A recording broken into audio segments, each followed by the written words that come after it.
Hi everyone, so today we're going to discuss the pros and cons of CFD trading. Now before we begin, I do want to highlight that if you are a beginner in the investing world, then CFD trading is probably not for you, and you should consider whether you understand how CFD trading works before you make a decision on whether to do it. Now I know many people are hesitant about CFDs, and I was too at the beginning, mainly due to lack of knowledge. This is why I wanted to make a video that will hopefully simplify the topic for you. Now I first heard about CFDs when some friends of mine made some big money and then lost some big money using CFDs. Understandably, this initially put me off, but as I've grown in my investing journey, I've come to realize that CFDs can be a useful tool to diversify your portfolio, providing you are sensible.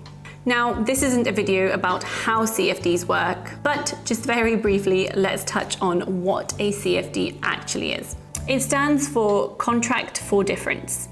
Now, a contract for difference, CFD, is an agreement between an investor and a broker to exchange the difference in the value of a financial product between the time the contract opens and closes. Essentially, investors can use CFDs to make bets about whether or not the price of an underlying asset or security will go up or down. So a contract for difference is a way of backing your judgment in rising or falling markets, which, as we all know, is a very volatile picture in the current financial market. We are also currently experiencing really high growth on certain commodities, which as a retail investor, you can only invest in through CFDs. So here's some main points. Now, CFDs are usually used in the short to medium term, as they will usually incur some additional costs for each overnight hold. A CFD is an agreement between you and your broker, whether you either profit or lose,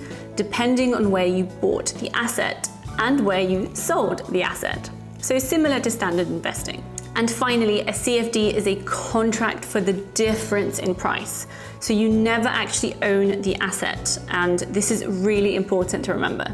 Now, this video is kindly sponsored by eToro. I've used eToro for a long time, which you know if you've been following me. And eToro, alongside normal investing, i.e. buying assets and crypto, also offer the option of CFD trading. Now with eToro, you are able to use CFDs not only for regular stocks, but also for commodities such as wheat or gold.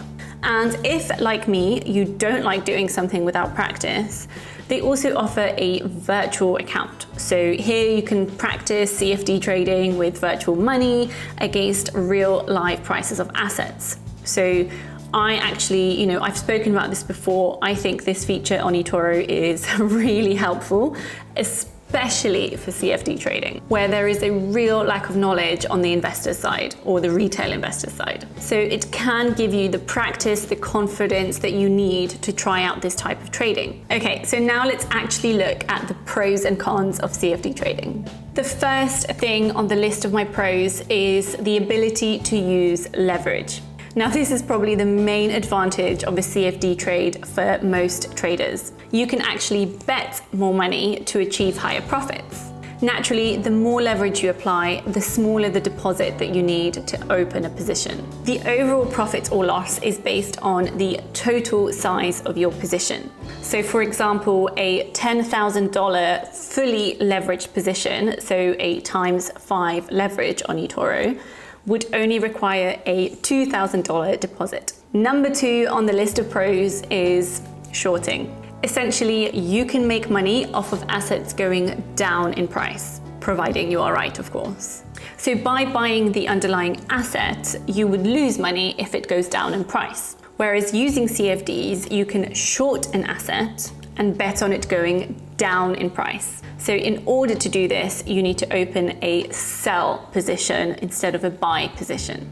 So number 3 on the list of pros is that you can trade more than just stocks. So you can trade commodities, indices, and currencies. Now this actually helps to reduce risk across your portfolios. So where at the moment normal stocks are going down in price, You could diversify and reduce the risk across your portfolio by investing into different asset classes. So think things like wheat and oil. Now, the final item on my list of pros of CFD trading is taxes. So because you never own the underlying asset, CFD trading does not attract taxes such as stamp duty or transaction taxes. Okay, so let's have a look at the cons of CFD trading now. So number one on the list of cons here is that you have to have enough liquidity to cover margin calls. So if your position drops to a certain level of loss, a broker will usually ask for more money to keep the position open. Otherwise, they end up closing it and you have to exit the position whilst in a loss, when potentially holding it a little longer could have ended up with a profit. However, bear in mind, this could of course go the other way and you could end up losing even more. Number two on the list of cons is the financial charges. A financing charge may apply if you take a long position. This is because overnight positions in a product are considered an investment, and the provider has lent the money to the trader to buy the asset. So traders are usually charged an interest charge for every day that they hold the position. And the third on my list of cons for CFD trading is that they are a very complex instrument. The current percentage is that 79% of retail investors end up losing money on CFDs because they are very volatile and complicated. And this is why I said it's really important to utilize a facility such as a virtual account to practice before you get into using any of your own real money. Okay. Hopefully that's given you an idea of the main pros and cons of CFD trading. Do let me know in the comments below what you think of CFDs and whether you think I've missed any of the pros and cons of CFD trading. Thank you so much for watching and I'll see you next time. Bye.